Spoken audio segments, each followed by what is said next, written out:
Programme में एक बार फिर खुश आमदेद राना साहब। इससे पहले कि कुछ सियासी गुफ्तगू करें, थोड़ा सा इस पे भी आ जाते जो मैं पहले सवाल किया था सर कि पासको जैसे इदारा ख़त्म कर रहे हैं तो स्टोरेज गंदम वंदम की और साथ में जो इमदादी कीमत है सॉलिड से, वो भी बड़ा अहम सवाल है। आपके मैंने स्टेटमेंट को कल परसों देखी है कि अगर हमने ये हाल किया तो कल को गंदम कोई नहीं उगाएगा किसान।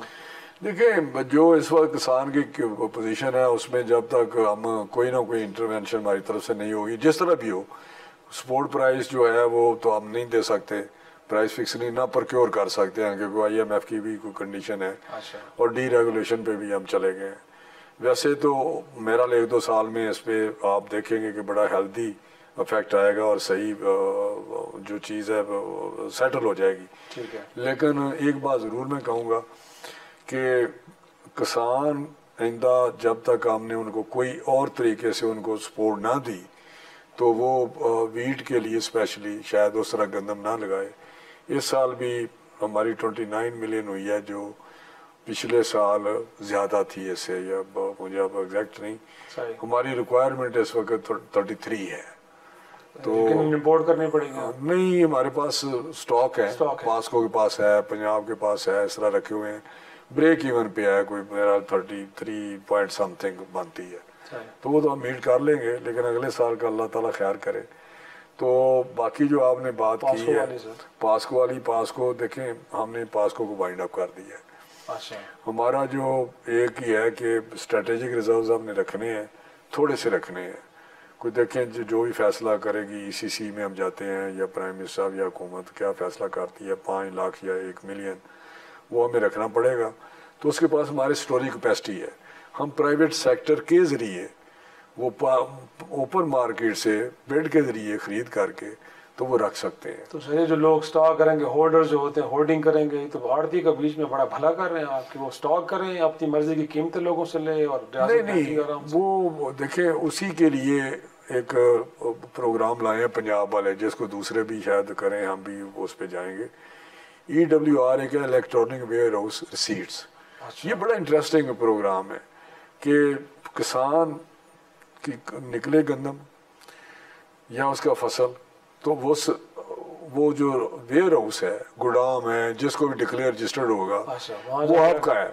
अच्छा। आपने एक एग्रीमेंट किया हुआ है, आप स्पेस खरीद लिया आपने वहाँ पे। हाँ, आपने 20-30 उसका किराया लेंगे, गवर्नमेंट वो बियर करेगी, तो वो ले आके किसान उधर रख देगा 4 महीने के लिए, और वो 70% अपनी उस कीमत, उस अनाज की कीमत 70% बैंक के पास जाएगा रिसीट लेके, और उसको 24 घंटे में पैसे दे देगा, ताकि वो अपना इनपुट्स अगले एक्सपेंडिचर, घरेलू एक्सपेंडिचर, कोई शादी है, कोई कुछ है, वो कर सके। 4 महीने में जब देखेगा कि प्राइस ठीक हो गई है, जिस वक्त भी, महीने बाद, 15 दिन बाद, 4 महीने बाद, 3 महीने बाद, वो मार्केट में लेके बेच सकता है। ये बड़ा अच्छा है। फिर दूसरे फ्लोर मिलों को बंद किया है कि आप अपनी कैपेसिटी के मुताबिक, जो कैपेसिटी है मिल की, उसका 25% हर सूरत आप स्टोर करेंगे, तो मार्केट में इंटरवेंशन हो जाएगी ना, उसकी प्राइस बढ़ जाएगी। वो भी एक हम प्रोक्योर ही करते थे ना गवर्नमेंट। तो ये इंटरवेंशन ऐसी हैं जिससे मैं समझता हूँ कि आइंदा साल इसका रिजल्ट आपको मिलेगा। मार्केट फोर्सेस को चेक किया, मार्केट फोर्स बिल्कुल, आप उसमें इंटरवेंशन टाइप की चीज़। क्योंकि वक्त थोड़ा कम रह गया तो थोड़ा सा IMF प्रोग्राम का जिक्र कैसा, उसके नीचे हम हैं, बट जो रिसेंट एपिसोड भारत के साथ हुआ है, एक तो हमारा पानी रोकने जा रहा है, बट हमारी डिफेंस की नीड अब बढ़ने जा रही है। आप दिफाई पैदावार के भी मिनिस्टर हैं, स्पेस अवेलेबल है कि हम अपने दिफा के लिए पैसे ज़्यादा बढ़ा सकते? जी बिल्कुल, हमने काफ़ी जगहों पे कट लगाया, सिर्फ इसलिए कि defence is very important for Pakistan, specially in these days. और आपको पता है कि हमारा बड़ा शातिर, चलाकबाज, अज़ली दुश्मन है इंडिया। ईस्टर्न बॉर्डर जो हमारा है जिस तरह है, तो उसके लिए हमने स्पेस निकाली है, और जो भी उनकी रिक्वायरमेंट होगी इंशाल्लाह पूरी करेंगे, उसमें कोई दूसरी राय नहीं। और पानी सर बंद करने के वजह से बार बार मोदी सरकार की जानिब से हमें, देखिए, ये उसकी घटिया सोच है, पानी बंद हो ही नहीं सकता। कभी पानी भी कहने, कभी पानी नीवे था ही आता है। आई मीन के पानी का फ्लो है, ये होना ही होना है। लेकिन अगर उसने कोई उसको अननेचुरली, गैर फितरी तौर पर रोकने की कोशिश की, तो फिर हमारी जंग है, इसमें खुली जंग है, इसमें दूसरी राय नहीं। सही है। और सर इनफैक्ट अब तो नेशनल यूनिटी बनी हुई है, बट रिसेंट अब जो इलेक्शन सियालकोट में हुआ है, पीटीआई तो अपनी जगह पे एतराज़ करे, लेकिन आपके इत्तेहादी मरकज़ में पीपल्स पार्टी सर, वो भी जनाब वहाँ पे बड़ा काम गड़बड़ हुआ है सर। इत्तेहादी हो या ना हो, इलेक्शन की रस्म ऐसी पड़ चुकी है जो नहीं होनी चाहिए। एक हेल्दी डेमोक्रेटिक इलेक्टोरल प्रोसेस के लिए ये ज़रूरी है कि हम अपनी सोच को मुस्बत करें, अपनी हार को माने हार। जब ये हमारा रवैया हो गया, ये जब हम में सोच आ गई, तो यकीन करें हमारा ये सिस्टम जो है ना डेमोक्रेटिक चल पड़ेगा। ये अब पीटीआई वाले चले, अब पीपल्स पार्टी 6000 वोट लिया, पता नहीं कितना लिया उन्होंने, अब वो भी कहते हैं धांधली हो गई है। अगर जमात इस्लामी खड़ी होती तो 500 वोट लेती तो वो कहती हमारे साथ भी धांधली हो गई है। तो ये ख़त्म होना चाहिए। कोई ऐसी चीज़ नहीं है, रिजल्ट उधर बनते हैं उसी वक्त ट्रांसफ़र होते हैं उसको ही। मैंने लेकिन वो कहते हैं कि जब डस्का में ऐसा कुछ हुआ था तो इलेक्शन कमीशन बड़ा एक्टिव हो गया था, कमेटीज बन गई, तहकीकात हुई, फाइंडिंग सामने आ गई। यहाँ एतराज़ हो रहा है तो वो चुप नहीं, ये इतराज़ तो ऐसे इतराज़ बड़ा इतराज़ है ना। उस वक्त तो देखे ना, वो बक्से रात की अंधेरी पे गायब हो गया, कुछ इस किस्म की बातें धुंध छा गई। अब तो डे लाइट पे सारा कुछ इनके, मैं बताऊं कि इनकी सारी पीटीआई उधर थी। हमारा जहाँ एक बंदा था, इनके 5 एमपीए और सरकर्दा लीडर थे। मैं इनसे क्या बात करें। मेरे वहाँ पे इलेक्शन हुआ था, उस वक्त परवेज लाई की गवर्नमेंट थी, ऊपर हमारी थी पीडीएम के टाइम पे। तो प्रोविंशियल गवर्नमेंट सारा कंट्रोल करती है ना, डीसीएस भी लगे हुए थे। हमारे तो कोई चीज़ ही नहीं हम कर सकते थे, एडमिनिस्ट्रेशन दोनों के पास थी। तो हम जीत गए और वहाँ पे असद उमर सारी, मैं अकेला था, ये सारी की क्यादत उतर थी। असद उमर, फवाद, जितने भी लीडरशिप सारी टॉप, और एक एक कोने पे गए। तो फिर ये कहते थे देखें जी ये राणा साहब ने क्या कर दिया।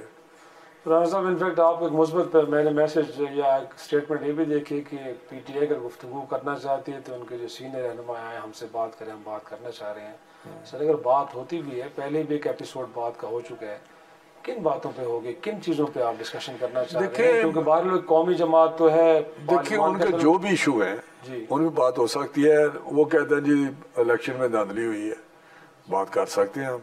अच्छा, वो कहते हैं इलेक्टोरल रिफॉर्म्स आइंदा के लिए इलेक्शन होने हैं ना जी, आखिर इलेक्शन होने हैं।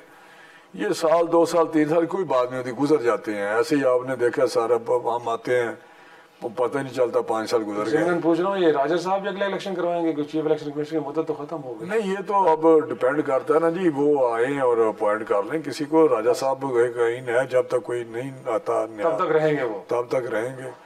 तो कहने का मकसद है कि इलेक्टोरल रिफॉर्म्स पे बात हो सकती है और बहुत सारी बातों पे हो सकती है बात। मुकदमात पे नहीं हो सकती सर? मुकदमात में भी अगर उनको कोई शक है तो जहाँ से वो चाहते हैं करा लें। देखें एक अदारे हैं हमारे पास, किधर से हम लाएं? नैब है, एफआई है, पुलिस है। अब किधर आप यूएन से कराना चाहते हैं, यूएन से तो तफ्तीश कराएं। फिर जजेस हैं, इंडिपेंडेंट जजेस हैं, जुडिशरी है, उनके पास रेमेडीज हैं, उसमें किसी को कोई प्रॉब्लम तो नहीं। हम अपने इस टाइम से गुजरे हुए हैं। आपको पता जिस तरह केस बने थे, जिस तरह मियाँ साहब के लिए बन गई थी कमेटी, क्या बनी थी वो कमेटी, जेटीआई, बिल्कुल जॉइंट टीम बनी थी, joint investigation, JIT joint investigation team. तो उसमें जो जो लोग थे वो भी आपको पता है, और जो सवाल करते थे, और सारी sitting prime minister, 3 time prime minister खुद जाके पेश होता था फिजिकली। वहाँ पे उनके बच्चे, उनकी बेटी, उनके बेटे बाहर से आके पेश होते रहे। बेटी उनके सामने गिरफ्तार की गई, उसके होटल के कमरे के दरवाजे तोड़े गए। क्या अब मैं क्या इस पे बात करूं? लेकिन सर आप तो इंतकामी सियासत में बिलीव नहीं करते, लेकिन एक फील तो आ रही है ना सर कि एक बंदे के केसेस नहीं लग रहे, डिले नहीं लग रहे, केसेस सुने जा रहे हैं। अच्छा, सुने जा रहे हैं, उसकी सजाएं हो रही हैं, सारा कुछ हो रहा है, किसी से बरी हो रहा है, कोई ऐसा बात नहीं। अब उनके लिए स्पीडी ट्रायल, तो वहाँ तो नैब जो थी मुशर्रफ की, उसमें जो नैब का जो ऑर्डिनेंस था उसमें लिखा हुआ था कि court shell decide case with in the 30 days, और 7 साल लग गए लोगों को। ये इनके अपने तो वकील पेश नहीं इनके होते। सही, बस ऐसे ही कर। और अब आखिर पे सर लास्ट जुमला आपका कि मियां नवाज शरीफ साहब का रोल मेंटोर का रहेगा, अमली सियासत में हम उनको नहीं देख पाएंगे? देखिए जी, मियां नवाज शरीफ साहब हमारे कायद हैं, सारा सदर हैं, पार्टी के करता धरता हैं, हम उन्हीं से इंस्पायरेशन भी लेते हैं, उनसे गाइडेंस भी लेते हैं। उनके साथ हमारा सफ़र भी सियासी बड़ा लंबा है हमारा, हम जैसे लोगों का। तो वो उनके फैसले हैं। अगर वो इस दफ़ा ही प्राइम मिनिस्टर बनना चाहते बन सकते थे, अगर आइंदा बनना चाहेंगे तो पार्टी उनके साथ है। अगर वो यही रोल अपनाना चाहते हैं कि मैं मेंटोर के तौर पे इनको गाइड करता रहूं, इनकी सरपरस्ती करता रहूं, तो पैटर्नेज देता रहूं, तो वो भी आजकल भी वही है। उनके बगैर कोई फैसला नहीं हो सकता। जो भी उनसे मिलते हैं, पूछते हैं, प्राइम मिनिस्टर साहब हफ्ते 10 दिन बाद फिज़िकली जाते हैं, सारे चीज़ें उनसे पूछते हैं, करते हैं। तो मैं समझता हूँ पॉलिटिकली तो वही हमारे लीडर हैं, वही कायद हैं, वही सदर हैं, वही सब कुछ है, वही डिसीजन मेकर है, वही डिसीजन मेकर है। बहुत शुक्रिया राना तनवीर हुसैन साहब, नेशनल फूड सिक्योरिटी के इंचार्ज मिनिस्टर, हमसे गुफ्तगू करने से। नाजरीन, आज का प्रोग्राम यहीं पे ख़त्म करते हैं, इजाज़त दीजिए, खुदा हाफिज़।